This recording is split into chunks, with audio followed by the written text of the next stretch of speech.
नमस्कार। आज के दिन की अनंत शुभकामनाएं। राजनेता श्री कृष्ण, इस विषय पर जब हमने चर्चा शुरू की तो कई मित्रों ने ये पूछा कि वर्तमान में जिस तरह की राजनीति हम देखते हैं या राजनेता देखते हैं, क्या वैसे ही थे श्री कृष्ण? बिल्कुल नहीं। ये राजनेता श्री कृष्ण में राजनेता शब्द का प्रयोग राष्ट्र नेता इस अर्थ से हम करते हैं। वर्तमान राजनीति तो अधिकतर दलगत स्वार्थ के लिए है या फिर व्यक्तिगत या अपने परिवार के स्वार्थ के लिए है, लेकिन श्री कृष्ण की सारी राजनीति राष्ट्र नीति थी। राष्ट्र को परम वैभव तक ले जाने के लिए हर प्रयास श्री कृष्ण ने अपने जीवन में किया, और वो करते समय जैसे कई गुणों की चर्चा इसके पूर्व ही हमने की है, वो सारे गुण राष्ट्र हित के लिए उन्होंने प्रयोग में लाए। आज 2-3 घटनाओं का जिक्र हम कर रहे हैं। उसमें चतुराई, सावधानता ये गुण तो है ही, पर आगे क्या करना है, तात्पर्य यह है कि एक कदम जब कृष्ण परमात्मा चलते हैं तो 100वें कदम पे क्या करना है, आगे जाकर के क्या करना है, कुछ सालों के बाद हमें क्या करना है, उसका भी पूरा प्लानिंग उनके मन में रहता है। जब ये सुनिश्चित हो गया कि कौरव पांडवों के बीच युद्ध होने वाला है, तो उस समय की रीति से जो राजा जिसकी सहायता चाहता है उसे मिलने के लिए जाता है। तो एक दिन की बात है, जब दोपहर के समय श्री कृष्ण विश्राम कर रहे थे, तब दुर्योधन कृष्ण की सहायता पाने के लिए उनसे मिलने के लिए गया। द्वारपाल ने, रक्षकों ने कहा कि अभी तो आराम कर रहे हैं श्री कृष्ण जी, तो आपको थोड़ा समय प्रतीक्षा करनी पड़ेगी। तो दुर्योधन ने कहा कि हाँ, मैं प्रतीक्षा करूंगा, लेकिन शयन कक्ष में जाकर के प्रतीक्षा करूंगा। और जब दुर्योधन श्री कृष्ण के शयन कक्ष में गया, तब उसने देखा कि वो सो रहे थे। उनके सिरहाने जाकर के बैठ गया दुर्योधन। कुछ समय बाद अर्जुन वहां पधारे। रक्षकों ने अर्जुन से भी यही बात की कि विश्राम चल रहा है, आपको थोड़ी प्रतीक्षा करनी होगी। अर्जुन ने भी यही कहा कि हाँ, मैं शयन कक्ष में जाकर प्रतीक्षा करता हूं। और वो जैसे शयन कक्ष गए, चरणों के पास बैठ गए। कुछ समय के बाद श्री कृष्ण जी ने आंखें खोली तो पहले दिखाई दिए अर्जुन, और अर्जुन से पूछा उन्होंने कि अरे कब आए हो, कैसे आए हो? अर्जुन ने कहा कि मैं अभी आया हूं और अभी युद्ध होने वाला है, तो कुछ सहायता। इतना भर अर्जुन कुछ कह ही रहा था कि दुर्योधन ने उठ करके कहा कि मैं भी आया हूं और मैं भी सहायता लेने के लिए आया हूं। कृष्ण ने कहा कि मैंने पहले अर्जुन को देखा, तो अर्जुन को पहले मांगने का हक है। दुर्योधन ने कहा कि नहीं, पहले मैं आया हूं तो मेरा अधिकार बनता है कि मैं मांगू। तो अब तो ये समस्या थी। कृष्ण जी ने कहा कि ठीक है, आप दोनों ही आए हो, सहायता चाहते हो, लेकिन मेरी एक प्रतिज्ञा आपको ध्यान में रखनी है। इस युद्ध में मैं शस्त्र नहीं उठाऊंगा, मैं अस्त्र नहीं उठाऊंगा। संक्षेप में, मैं लड़ाई नहीं करूंगा, युद्ध नहीं करूंगा। तो आप बताओ कि आप मुझे चाहते हो या मेरा समग्र सैन्य दल चाहते हो? तुरंत दुर्योधन ने कहा कि आप मुझे मेरा सैन्य दे दीजिए, ताकि उसके मन में यही भावना थी कि सैन्य के बलबूते पर युद्ध जीता जाता है। और अर्जुन ने कहा कि ठीक है, सैन्य तो दुर्योधन को चाहिए तो दे दीजिए, हे नारायण आप मेरे साथ रहिए। इसमें बहुत सारा राजनीति का भाग है। एक तो कृष्ण अस्त्र शस्त्र उठा के लड़ाई करने वाले नहीं थे, पर अर्जुन ये ठीक तरह से जानते थे कि जिस पक्ष में, जिस ओर श्री कृष्ण है, विजय उसी ओर है, उसी पक्ष की है। दुर्योधन तो बड़ा खुश हो गया कि इतना सैन्य बल हमें प्राप्त हुआ। लेकिन ये बात होने के बाद युद्ध टालने के प्रयास भी हुए। एक तो धृतराष्ट्र ने संजय को भेज दिया विष्टि के लिए, शिष्टाई के लिए, और संजय ने बहुत सारा ज्ञान पढ़ाया। जो धृतराष्ट्र ने कहा था वो सारा ज्ञान पांडवों के सामने रखा। धर्मात्मा युधिष्ठिर तो वो सारी बातें सुन करके बड़े ही अस्वस्थ हो गए, चिंतित भी हो गए, क्योंकि संजय ने जो बातें कही थी बिल्कुल सही थी। धृतराष्ट्र ने संजय के द्वारा कहलवाया कि युद्ध करने से क्या मिलने वाला है, तुम तो ज्ञानी हो, तुम तो सब जानते हो, धर्म अधर्म भली भांति तुम्हें मालूम है कि क्या है। ये सारा युद्ध होगा तो प्राण हानि, वित्त हानि होगी, पर्यावरण का भी ह्रास होगा, और इस सारी हिंसा से क्या मिलने वाला है। ये सत्ता, ये सारी संपत्ति, ये राजपाट, ये सब नश्वर है, और एक नश्वर चीज को पाने के लिए इतना सारा युद्ध वगैरह करना ठीक नहीं है। बातें तो बड़ी नैतिकता की थी, अहिंसा के बारे में भी कुछ कहा उसने, और लगभग धर्मराज मान गए कि ये युद्ध ठीक नहीं है। अगर कृष्ण भगवान वहां पर नहीं रहते तो स्थिति बिल्कुल विपरीत हो जाती। कृष्ण ने कहा कि संजय, बातें तो आप बहुत अच्छी कर रहे हो, लेकिन ये सारी बातें धृतराष्ट्र और कौरवों को समझानी चाहिए। तो तुम जाओ और कहो कि ये बातें आप ध्यान में रखिए, युद्ध तो हमें नहीं चाहिए। इतने भर से काम नहीं हुआ। फिर कृष्ण ने सोचा कि एक बार मुझे भी कोशिश करनी है, मुझे भी प्रयास करने हैं, इसीलिए मैं स्वयं जाऊंगा हस्तिनापुर और कौरवों के साथ मैं थोड़ी शांति वार्ता करूंगा। कृष्ण निकले तो सबको थोड़ा सा तनाव भी था कि क्या हो जाएगा, वहां सुरक्षा की क्या व्यवस्था होगी। अकेले कृष्ण जी जा रहे हैं तो कौरवों के दरबार में जो सारे बैठे हैं वो तो कुछ भी छल कपट कर सकते हैं। लेकिन कृष्ण ने हंसकर कहा कि आप चिंता न करिए, मैं ठीक सारी बातें संभालूंगा। ये बस कहने भर के लिए नहीं कहा, जो सावधानी बरतनी थी वो पूरी तरह से श्री कृष्ण ने बरती थी। एक तो अकेले दरबार में गए नहीं, वो उनके साथ सात्यकी थे, बड़े योद्धा थे। इतना ही नहीं तो 2 लाख की फौज कृतवर्मा के नेतृत्व में हस्तिनापुर में जमी थी। अगर कुछ उल्टी सीधी बात हो जाती है तो ये सारी शक्ति कृष्ण के साथ थी ही थी।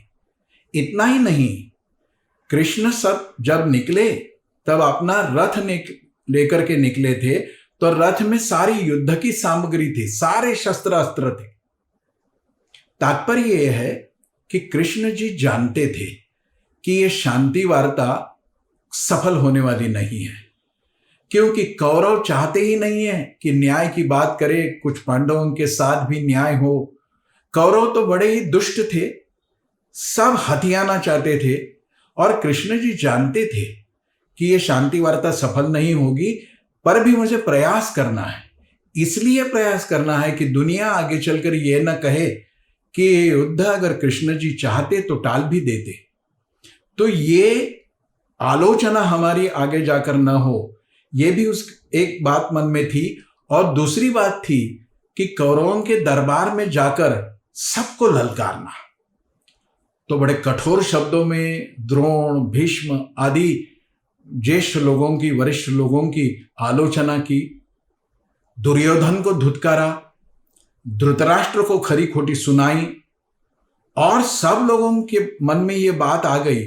एक तो बात यह है कि पांडवों से कोई बैर नहीं था, जितने राजा महाराजा वहां उपस्थित थे उनकी शत्रुता पांडवों से अधिक कृष्ण जी से थी, क्योंकि कृष्ण ही साम्राज्यवादी, विस्तारवादी राज्य सत्ताओं के खिलाफ खड़े थे और ये सारे राजे महाराजा चाहते थे कि नहीं, एक तंत्र का राज्य शासन होना चाहिए, ये गणराज जनपद की बातें नहीं होनी चाहिए। और कई राजाओं को कृष्ण का ही डर था, इसीलिए कृष्ण के विरुद्ध ये सारे लोग वहां पर इकट्ठा हुए थे। ना कौरवों के प्रति उनको ज्यादा कुछ आस्था थी, ना पांडवों के प्रति कोई क्रोध या द्वेष की भावना थी या शत्रुता थी, कृष्ण के साथ शत्रुता थी। और इसीलिए कृष्ण ने इस तरह का वहां पर सारा वक्तव्य दिया, वो मूल ग्रंथ से पढ़ने लायक है। और सब देखते रहे, सुनते रहे और मन में सोचने लगे कि ये जो कह रहे हैं वो सही है, सच है। अगर कल युद्ध हो जाता है तो हमारा हारना निश्चित है। एक बात वहां पर कृष्ण शिष्टाई के द्वारा कृष्ण भगवान ने करी कि सब लोगों के मन में संभ्रम पैदा किया। दो बातें और हुई उस समय। धृतराष्ट्र ने कृष्ण के लिए ठहरने का पूरा प्रबंध किया था, सारी व्यवस्था एकदम सुचारू रूप से की थी। और दुर्योधन ने कई बार आग्रह भी किया कि आप मेरे साथ चलिए, आपका सारा बंदोबस्त किया है, यहां रहने की व्यवस्था की है, कम से कम आज भोजन पाने के लिए तो हमारे साथ चलिए। दो टूक शब्दों में कृष्ण ने दुर्योधन को सुनाया। देखो, कोई भी व्यक्ति किसी के पास, किसी के घर भोजन के लिए जाता है तो दो कारण हो सकते हैं। एक तो जिसके यहां जाना है उसके प्रति प्रेम होना चाहिए, अपनत्व होना चाहिए, जो मेरे मन में तुम्हारे प्रति बिल्कुल नहीं है। और दूसरी बात है कि जिसको खाने को ही नहीं मिलता है, वो कोई बुलाता है तो उसके घर खाने के लिए जाता है। मुझे तो अन्न की कोई कमी नहीं है, मेरे पास बहुत सारा है, मैं क्यों करके तुम्हारे पास आऊं। मुंह पे ये सारी बातें सुनाकर दुर्योधन के मन में भी एक द्वंद्व पैदा किया। और एक बात की, ये सारा शांति वार्ता का नाट्य ही एक तरह से पूर्ण हो गया। और दरबार से वो निकले तो सबसे विदा ली और अपने रथ में जा ही रहे थे तो कर्ण को सामने देखा और कर्ण को कहा कि आओ मेरे साथ बैठो रथ में, कुछ बातें करेंगे। सब लोगों को बड़ा आश्चर्य लगा कि ये कर्ण को लेकर के क्यों जा रहे हैं। और जैसे ही कर्ण के साथ उनकी वार्ता शुरू हुई, कर्ण को ये समझाया कि देखो, तुम कौन्तेय हो, राधेय नहीं हो, माता कुंती के ज्येष्ठ पुत्र हो, पांडव तुम्हारे भाई है, ये तुम्हें अब बड़ा भाई मानकर सारा राज देने के लिए तैयार भी होंगे। इतना ही नहीं, द्रौपदी भी तुम्हें अपना पति मानकर तुम्हारे साथ रहेगी। हालांकि कर्ण ने मानी नहीं ये बात, पर यह तो हो गया कि उसके मन में भी एक बवंडर मच गया।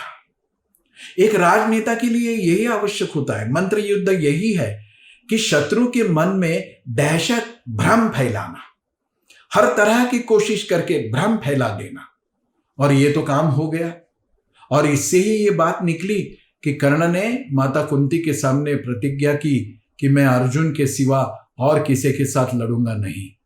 और ये भी बात बताई माता कुंती को कि तुम्हारे 5 पुत्र जीवित रहेंगे, इतना आश्वासन मैं तुम्हें देता हूं।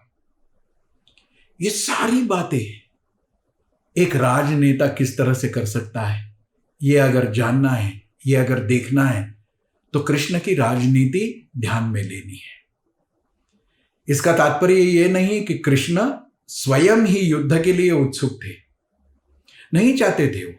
वो भी जीवित हानि, प्राण हानि नहीं चाहते थे, पर उनको पता था कि ये घमंडी कौरव जो है ये भूत है और बातों से भूत ठिकाने पे नहीं आते, लातों की भाषा ही उनके समझ में आती है, तो उनको वही भाषा में उत्तर देना चाहिए। ये भी नहीं था कि कृष्ण कुछ हथियाना चाहते थे स्वयं। पूरा इतिहास देखिए, जो उद्दंड राज्य सत्ताएं थी उनको ध्वस्त किया, जो अधर्मी, अनैतिक मार्ग पर चलने वाले सम्राट, राजा, महाराजा थे, उनका वध किया, उनकी हत्या की। जो राष्ट्र गौरव के लिए कलंक थे, जरासंध चाहता क्या था?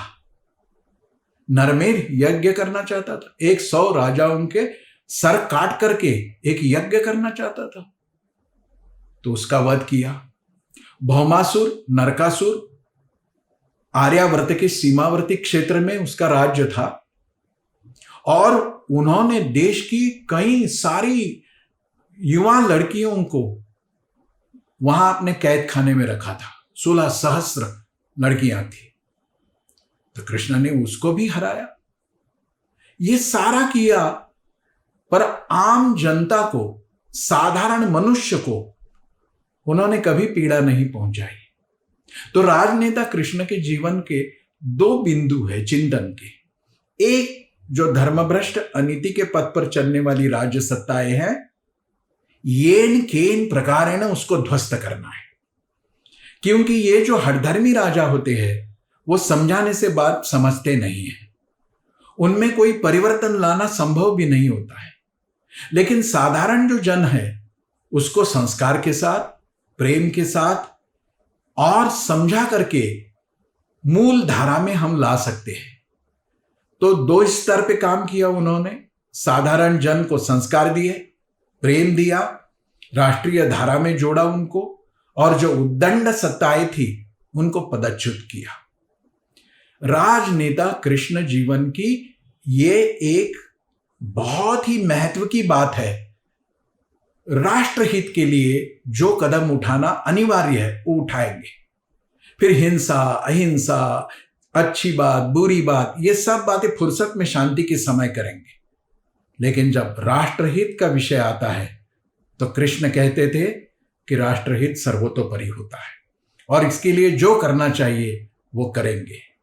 ऐसे कृष्ण के जीवन में, एक राजनेता के जीवन में एक मधुर प्रसंग भी आता है, वो है रुक्मिणी हरण का। उस पर भी देखना चाहिए। विश्व का पहला प्रेम पत्र रुक्मिणी ने श्री कृष्ण को भेज दिया था। क्या था पत्र, उसमें क्या बातें लिखी थी और कृष्ण की प्रतिक्रिया क्या रही? कल के चिंतन में इस पर हम और विस्तार से विचार करेंगे। तब तक यही अपने ध्यान में रखेंगे कि राष्ट्रहित के लिए जो करना है वो करना चाहिए, बिना हिचकिचाए करना चाहिए, क्योंकि व्यक्तिगत स्वार्थ तो है नहीं। व्यक्तिगत स्वार्थ को दूर रख करके जनहित के लिए जो खड़ा हुआ था, ऐसा राजनेता थे श्री कृष्ण। उनकी चरणों में वंदना करते हुए आज वाणी को विराम देते हैं। धन्यवाद।